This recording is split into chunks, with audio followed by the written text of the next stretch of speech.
Franklin County Commissioners meeting, April 28, 2020.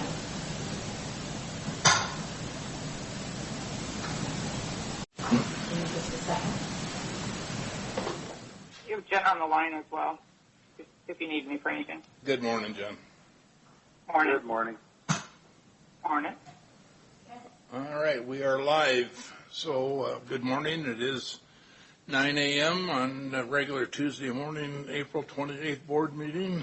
We have Commissioner Didier and Cook here at the desk, Commissioner Peck telephonically, Keith Johnson is here, Karen is here, and our sheriff. So, with that, members, join me for the Pledge of Allegiance. Pledge allegiance to the flag of the United States of America and to the republic for which it stands, one nation, under God, indivisible, with liberty and justice for all. Thank you. Our first item on the agenda this morning is approval of minutes for, we have April 14 and April 23. The 24th is a regular meeting, the 14th is a regular meeting minutes, the 23rd is our special meeting minutes. So, any additions, corrections, or changes? None here. I'll sign them as presented. Thank you. Commissioner, sorry to interrupt you. We do have a public comment scheduled on the agenda, and I do have one caller on the line. Okay. We can... why don't you go ahead so they aren't on cue.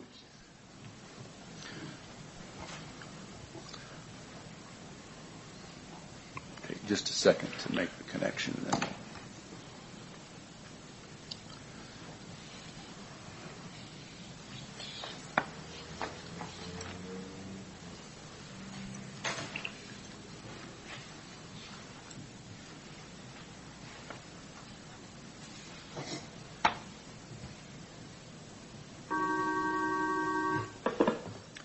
Good morning. Is this Elizabeth? Yes, it is. Good morning. How are you today? I'm great. How are you? Great. You are in the Board of Commissioners meeting, and please state your comment. This is Elizabeth Battaglia. Good morning. Good morning, Elizabeth. Good morning. I have a question for Commissioner Didier. My comment and question is, my name is Elizabeth Battaglia. I am a resident of Franklin County. I live at 6110 10th Lane. I'm a conservative Republican. I am a health communications expert in infectious diseases. I am a former Center of Disease Control and Communication and Prevention Health Communication Specialist. I supported the Ebola response, the Zika response, and the Flint, Michigan water crisis. In 2015, I was called by the CDC to go to headquarters in Atlanta to support the Ebola response. Those are my credentials in infectious diseases. I have a question. The duties for the Franklin County website of the commissioners are, number 2, care of county public buildings and other county property, and number 7, serving on boards. For the Franklin County Resolution 2019-399. Mr. Didier, serve on the Benton Franklin Health District, and you're the lone county commissioner for the Benton Franklin Community Health Alliance. The mission of the Benton Franklin Community Health Alliance is this: to bring the community together to work collaboratively and cooperatively to address community-wide health issues and provide affordable and accessible health care for all residents of the Mid-Columbia region. Yesterday, you posted a Facebook post on your personal page, and I will quote, "Very interesting read. More and more of this is being written. Elected officials are going to be held accountable when the truth is revealed and understood." The title of the article was, "Is this whole thing a hoax?" The article was in regards to if COVID-19 was a hoax. Commissioner Didier, let's say you're right. If you are right, and it is a hoax, you would push for elected officials to be held accountable, correct? I have to provide the other side of the article, which is this. The argument must be upheld that elected officials that think, act, and vote, claiming it is a hoax, would also have to be held accountable. As a Franklin County Commissioner, are you fit for duty at this time? That is my comment. Thank you. Thank you, Elizabeth.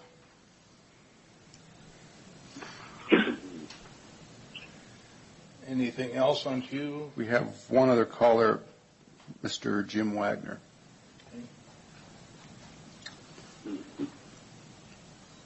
Can you hear that callers come in all right on the phone? Yes, I can. Okay.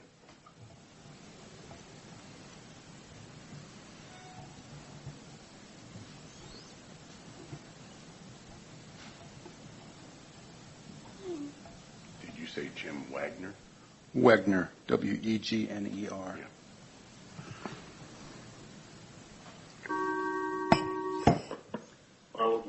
Mr. Wegner?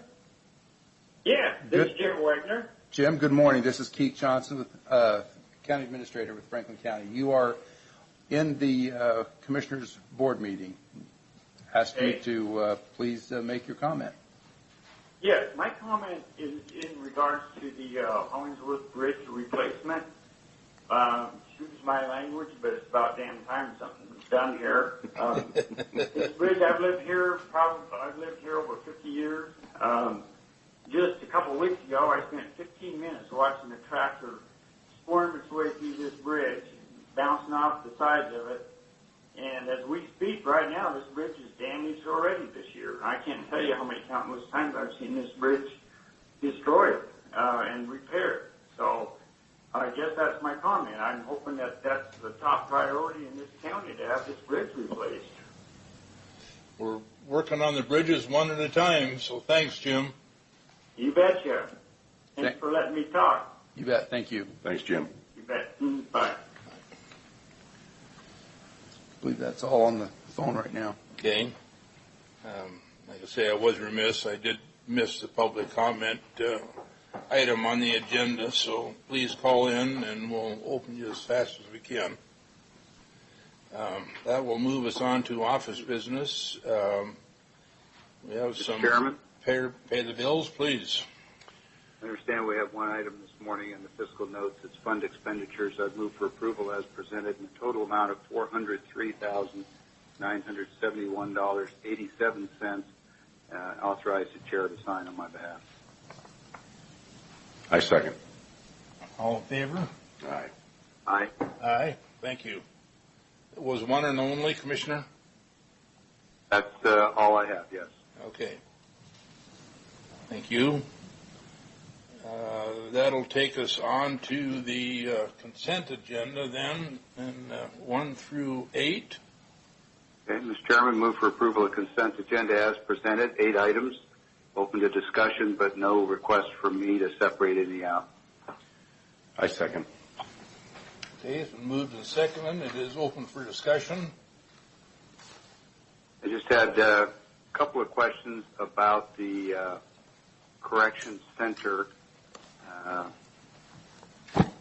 There were a couple of proposals, and I understand that I want to confirm that I'm correct, that the one that is being proposed is what they refer to as the wedge. That's what I read. Is that correct, Sheriff? That's correct. Yeah, and the cost on that looks like it's somewhere between about $3,500 and $4,000 per item. Is that per lock? Is that correct? Yes, that's also correct. Okay, and then, so the question for the sheriff is, it appears that this is the result of a shortcoming in the design of the jail years ago when it was done. Is that correct? That's correct. There's less than adequate locks in the new section of the jail that was funded and built before my arrival. Let's put it that way. Right. Yeah. And what question for County Administrator. I didn't catch source of funding on this. That was approved in our 2020 budget. I'd have to go back to look to see which. That's good enough. It's good enough. I just wanted to make sure that it had come before the board previously had been approved. Yes. So I think it's great that we're doing that. We obviously need to have secure locks on jail doors. That's kind of a no-brainer, as they say, and kudos to the sheriff for seeing it through. Thanks. That's one of those gifts that keeps on giving. There you go. So, if there's no other comments, or all in favor? Aye. Aye. Aye. So that will take us down to administration business already. Nothing for your approval today. I think we're pretty well updated on where things stand. The auditor's office has initiated a pretty detailed review of what our COVID-19 extra costs are going to be, and where potential revenue shortfalls may be. We did get some bit of a lifeline from the federal government's stimulus program. We expect to receive some money. The amount has not been determined yet for Franklin County, but it will help a little bit offset some of the sting from the downturn that we expect. Is it pretty much one-to-one with our cost from the feds? No. It's right now the primary division is upon population. So those counties that exceed 500,000 were specifically set aside some, and then there was a bank set aside for all of the remaining counties that are under 500,000. And the division of that amount has not occurred yet. Okay. We expect at least $250,000 out of it, but it could be higher than that based on population and other factors. Yeah. But you have to have the paperwork to prove it to sure. save any of it. Yeah. As far as I know, both additional or added costs as well as reduced revenues that can be attributed to this. And I think you can clearly see a drop in the sales tax line that's going to occur as of about March 1st that's going to show up in May and June. Keith, as Lewis County sent a letter to Governor Inslee, and I think everybody on our commission got it. And according to them, there are 80,000, and they're not going to get any money from the federal government because of their population. They will get some. According to their letter, they said. Yeah. The details of the federal stimulus thing are still coming out. I don't have a complete picture at this point what that's going to look like. Do we have a letter drafted yet from Franklin County Commissioners going to the governor? No, the governor made some changes yesterday in terms of referring to opening up some construction and fishing and some recreational activities I would expect additional changes over the next week. So it's kind of a moving target. Well, all I got to say is fair and equitable, because on the private side of the construction, talking to a person who owns a company, he says we can't work under these conditions, this 30-point plan, because they have to be in a full hazmat suit with a healthcare worker there on site to monitor their work. Now, I asked him, is this the same guidelines for the state construction crews? And he says no. So where is fair and equitable here in the treatment of the private citizens? And as the sheriff told us earlier, he wants to take his grandsons fishing, and he's going to be breaking that rule of you got to have immediate family in your boat. It can't be somebody of his grandsons, for crying out loud. Are we going to allow a governor to dictate how we live our lives? This is the problem I'm having with this, and I think we need to be putting a pretty stern letter together of the fact that we got to remind him of our constitutional rights here, regardless of what pandemic or what war or what we may be facing as a nation and as a state and as a county. We have our God-given rights, and they're being undermined.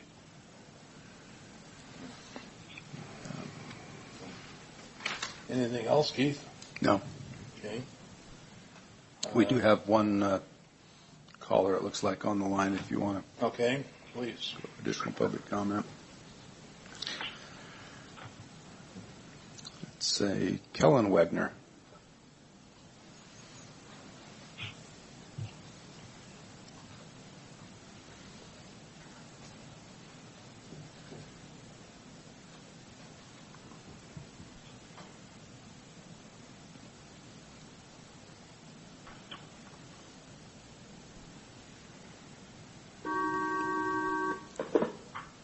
Is this Kellen?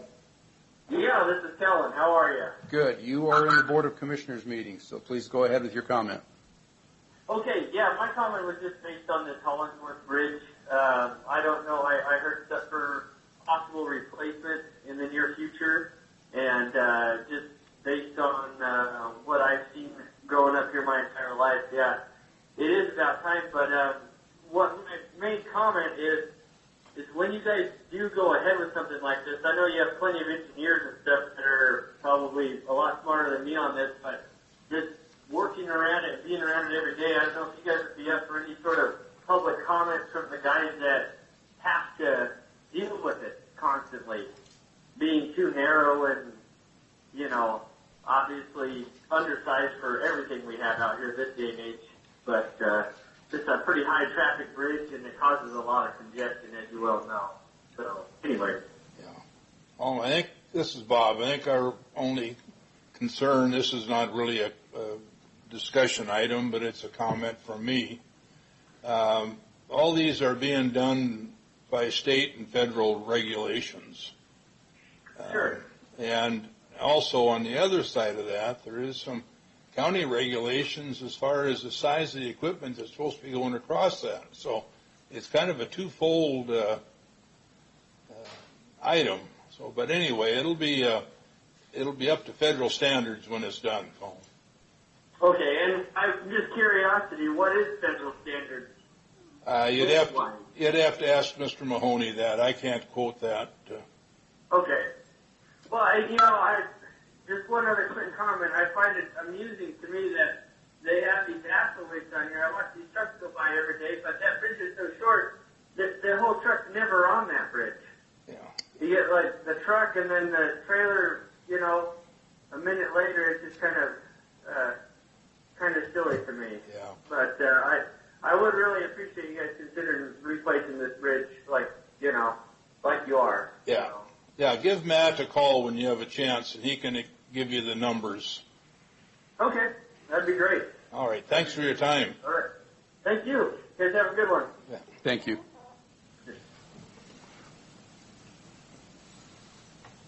Any other calls? Do you have any other callers? There's still this public comment period if somebody wants to call in.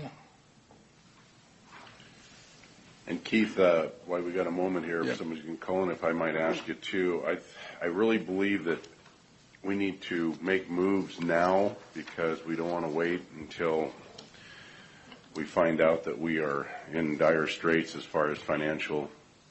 I think that we should look at furloughing the track facility employees and asking them to please go to the state for their unemployment. Because we can't have events there right now. We need to try to save as much funding as possible for what may be lying in the future. We got to think proactive and not be reactive. Yeah, we're deeply involved in the middle of those scenarios. So. Okay. Yeah. Any other comments? Nothing on the phone? No. Okay. Commissioner Peck? Keith, a note, you were talking about the federal funding under the CARES Act, and we've seen a couple of initial tables coming out that hint at distribution amounts. And I just want to point out that your statement about it being population-driven is correct, but I noted looking at the table that they sent that, for example, in Franklin County, they show our population at 94,680, but they list that as unincorporated Franklin County. So two observations about that. One, if they really mean unincorporated Franklin County, they obviously have the wrong population figure. Two, it'll be interesting to see whether, the population gets split and the funding gets split and gets directed to unincorporated Franklin County and incorporated cities, or whether it all comes to the county for further redistribution. I think there's some important questions there that don't appear to have been addressed just yet. So just wanted to raise awareness about that observation. Second thing is we have set up some rules for county offices and other electeds to operate under during this particular situation, scenario, pandemic, whatever descriptor you want to use. And we're encouraging people to minimize their presence in the courthouse and to contact and to call in. So while it's a little less convenient for me to call in and do these meetings, perhaps a little less convenient for all of you, I have a pretty strong belief that if we're going to set rules for the other people in the courthouse, we ought to do our best to follow them ourselves. It's not a criticism of anybody else. It's just an explanation of why I choose to call in. Thank you. Okay. Further comments? If there's nothing else for the good of the board, we are adjourned. Thank you.